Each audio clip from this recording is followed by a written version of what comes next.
Plant people, good day and welcome back to our YouTube channel, Marjan's Garden. And for today's video ay i-share ko lang sa inyo guys itong ating Floridity na free sa akin ni Ma'am Mercy ating. So, ayan, kung nanonood ka po Ma'am Mercy, ayan po, ito na po yung free mo sa akin. Ayan, thank you so much.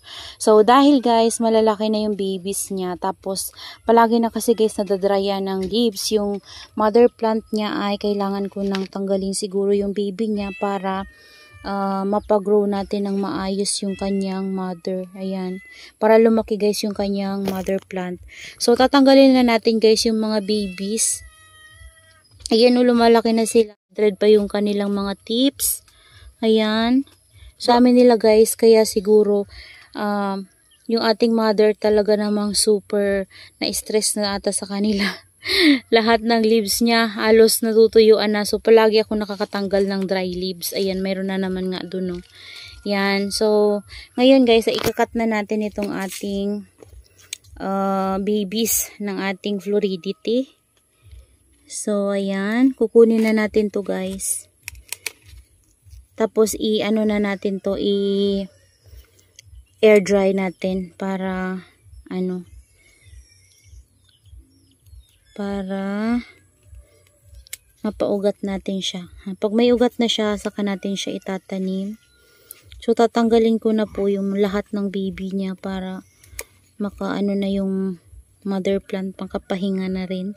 And makarest na rin para sa mga baby niya. Ayan, dahil napakarami niyang baby talaga namang halos lahat ng leaves niya ay natutuyo na talaga guys. Ayan, so ito, tatanggalin natin to. So mamaya ikakat ko yan ng maayos. So sa ngayon, cut na lang muna natin itong kanyang mga babies. Ayan o, meron pa dito dalawa pa. So kunin na natin guys lahat para makapagpahinga rin yung mother niya. Ayan o. Wala, meron pa dito o. Ito hindi pa pwedeng kunin. Yan, ito. So siguro guys, itira ko muna guys itong dalawang to kasi medyo maliit pa talaga. Ayan o. Ito hindi pa pwede talaga. Ito, pwede naman na ito pero maliit pa siya guys. Baka mamatay. Ayan. O, diba? Super na niya guys. Paliit na siya ng paliit kasi panay tuyo yung mga niya, mga leaves. Ayan. So, hayaan ko muna to guys. Yan. Dito natin yan nakalagay o.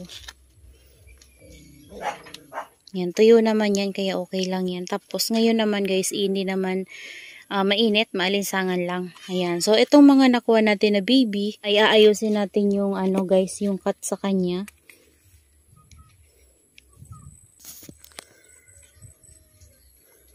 Ayan. Ito okay na to. Okay na to guys. I-air dry ko muna siya.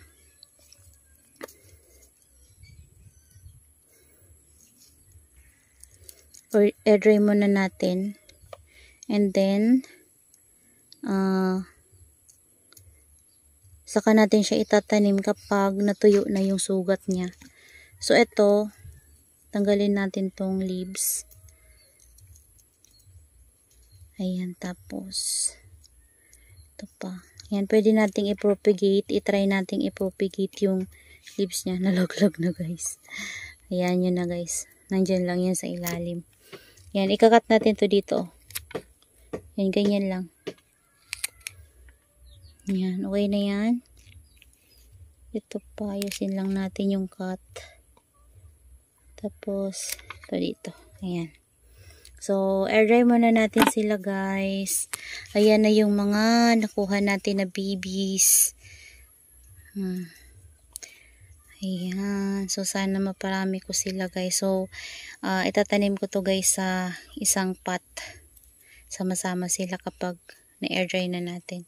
So, air dry muna natin sila ng ilang araw bago natin sila itanim sa dry soil.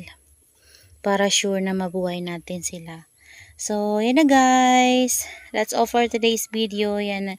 I hope you enjoy watching and see you on my next vlog. Happy gardening everyone. Bye-bye. So, ito po pala ay yung mother plant po pala nito ay